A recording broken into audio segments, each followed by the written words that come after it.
I still remember the faint sound of my skirt seam splitting when I pushed open that oak door. Like some kind of omen, it abruptly tore open the orderly life I had always known. The application form had been in the mistress's hands for less than 2 minutes when the sound of fabric ripping came from my thigh. This was the only decent suit I owned, and in the end, it didn't survive the interview. Panic surged over me like a tide. Instinctively, I pulled off my coat and tied it around my waist, terrified of exposing even an inch of skin. To be honest, my resume was utterly unremarkable. Nothing stood out enough to impress an employer, yet I was hired anyway. I later learned that the mistress chose me mostly because when I bent to tie my coat, I didn't let the torn skirt show in front of her. Her gaze assessed me like a piece of furniture, finally settling on my fingers, clenched so tight they turned white. My job would be to keep her son company and talk with him, yet the pay was 4 times what I'd earned at the coffee shop. I nearly bit my tongue. With such a good job, why hadn't the previous 5 lasted? Then I pushed open that door and understood. I'm Lou. His eyes were cold, his demeanor as unyielding as a wall of ice. Yet when he noticed my torn skirt, he deadpanned a mocking remark about my disheveled state. For the money, I endured it. I'm Lou. Yeah, you already said that. Shall I make us all a cup of tea? It took me 3 days to grasp the sarcasm in his words, a week to learn he took his coffee with 2 sugars, until that day when I passed the study and heard Will's mother's sobs seeping through the crack in the door. End his life? And this way we can be with him, supporting him, loving him. He's my son! Yes, he's my son too! I almost quit on the spot, because this job was no different from killing a person with my own hands. By the time I rushed home ready to tell my family the truth, I found them all waiting eagerly for good news. My exhausted mother, my unemployed father, my sister struggling to study while raising a child. The weight of the entire family had fallen onto my shoulders. Their hopeful eyes locked onto me and the words died in my throat. At that moment, I realized my life had already been shackled by reality. I had no choice left. The next day, I still went, wearing an outfit I had carefully paired for 2 hours. Every day, I still greeted him enthusiastically, smiling as I fed him bite by bite, even when some accidentally stained his pants. That day, while tidying his clothes, I came across an old photo of him. The man in the picture, flashing a confident smile on a snow-capped mountain, was hard to connect with the unshaven figure now confined to a wheelchair. The regret in my eyes seemed to sting him. His mocking words, as always, left no room for mercy. Like a stone tossed into a lake, Will's best friend and his ex-girlfriend came to visit. They hesitated, constantly skirting around topics, the atmosphere so awkward it was suffocating. In the end, they confessed their new relationship to Will. I saw the storm in his eyes. The clash of human nature and love seemed trivial before him. A sharp shattering sound came from the room, photos scattered across the floor like fragments whispering of past pride. The weight of pent-up emotions nearly crushed me. I've got no idea what I'd do if you pop a tire. I couldn't help but run to my boyfriend for comfort. Yet what he proposed was a travel plan. Hearing about a trip just for the 2 of us. My work troubles momentarily faded, but the next second, several people suddenly popped out from behind him. Turns out this so-called romantic Norway getaway was actually just a rowdy group trip with his buddies. My mood instantly plummeted to rock bottom. I picked up those broken fragments, carefully, almost reverently, trying to piece them back together. I thought, at least I could mend his shattered heart a little, but the mockery came swiftly. Just go and raid your grandma's wardrobe or whatever it is you do when you're not making tea. Not because I care about you or particularly enjoy your company, but because I need the money. He seemed to take it in, his expression freezing momentarily. Yet within mere seconds, that familiar mask of arrogance slipped back into place. Outside the window, the sky genuinely seemed to grow clearer with each passing day. I began sensing fractures in the glacial fortress around Will. To my astonishment, he even initiated watching his beloved Game of Thrones together. We found common ground, shared rhythm, like a warm current pulling us closer. Do you even imagine? Did you like the film? I loved it. After one particularly lively debate, he agreed to join me for a stroll in the garden. It was the first time in 2 years he'd willingly breathed the air outside.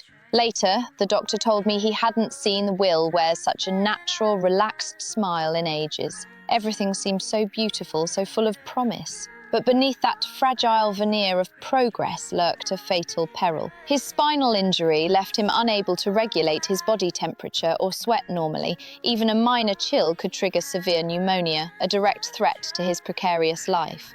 That night, Will took a sudden turn for the worse. A high fever spiked, and pneumonia returned with a vengeance. After emergency treatment, he stabilized for now, but danger still loomed. I couldn't bring myself to leave him alone. So I dragged a chair to his bedside and kept vigil in the hushed room where even his labored breaths seemed deafening. Quietly, I opened his laptop. A video file on the desktop caught my eye. There was Will, clad in professional gear, soaring like the wind across mountain cliffs, free, focused, conquering every extreme sport with raw, untamed power. And it hit me. This man's heart housed the ruins of an entire world. He told me about the accident, and just listening to it brought tears to my eyes. Then, abruptly, he changed the subject and asked me to share something light-hearted. I remembered the peculiar, slightly offbeat nursery rhymes I used to hear as a child. The pretty rain boots my mother gave me, and the bumblebee tights I could never forget. But eventually, those rain boots grew too small and wore out, and the bumblebee tights could never be found again. Will seemed to latch onto this with fresh interest. With genuine curiosity, he kept pressing. Where did those mismatched inspirations come from? Under the weight of his earnest gaze, I finally confessed the deepest secret buried in my heart. The dream of becoming a fashion designer had once felt so close, but life had pushed it further and further away. Yet just as the spark of hope began to ignite, fate dealt me another crushing blow. The official approval notice for the euthanasia application hit me like a tidal wave, shattering all my hopes. But when I confided in my sister, she suggested making a bucket list. Perhaps experiencing it might change Will's mind. Summoning my courage, I presented the carefully crafted list to Will's parents, and to my surprise, they agreed. In my eagerness to bring him joy, I had forgotten to consider his pride. At the racetrack, when his wheelchair got stuck in the mud, I screamed for help like a madwoman. I begged him for one more chance. The night of the concert remains vivid in my memory. Even in his wheelchair, his innate aristocratic bearing commanded attention. Lose the scarf. If you're going to wear a dress like that, Clark, you have to wear it with confidence. In that moment, I understood Will's intention. Confidence was the most beautiful accessory of all. Midway through the concert, I noticed the label inside his collar irritating his sensitive skin. Almost without thinking, I leaned in. Will froze. Got it. Then let out a quiet laugh, as if struck by the clumsiness of my care. But Will didn't seem to mind. His gaze lingered on me far more often. After that night, Will seemed to have quietly torn open a crack in his defenses. He even agreed to attend my birthday party. The cramped living room was packed with family, the food simple, but the laughter genuine. He said he had prepared a birthday gift for me too. Oh my god, I don't believe it! But where did you get That's a secret. In front of the ancient castle, Will told me this was where he and his ex-girlfriend had fallen in love, and just 2 hours earlier, he had received her wedding invitation. He said he wished he could revisit Paris as a normal person. Returning home with a heavy heart, I found my parents happily preparing to go out and celebrate. It turned out Will had already arranged a new job for my father. It means that one day you can go off and spread your wings without worrying about everyone else. The next day, a solemn-faced stranger came to visit. During a lull in their conversation, I searched the man's name on the computer, estate planner. A wave of helplessness overwhelmed me. Will still decided to attend the wedding. I saw tears glistening unmistakably in his eyes. Alcohol burned through my reason, and a reckless courage surged through me. Let's dance! The music's perfect! Before he could react, ignoring the shocked, even disdainful stares around us, I climbed onto his lap. We laughed until tears streamed down our faces, but that night of abandon came at a terrible cost. I kept vigil by his bed, trying to coax a smile with clumsy jokes. His ashen face couldn't even muster the strength to twitch a corner of his lips. Still, I refused to give up. Flipping through travel brochures, I planned to take Will to a sun-drenched island.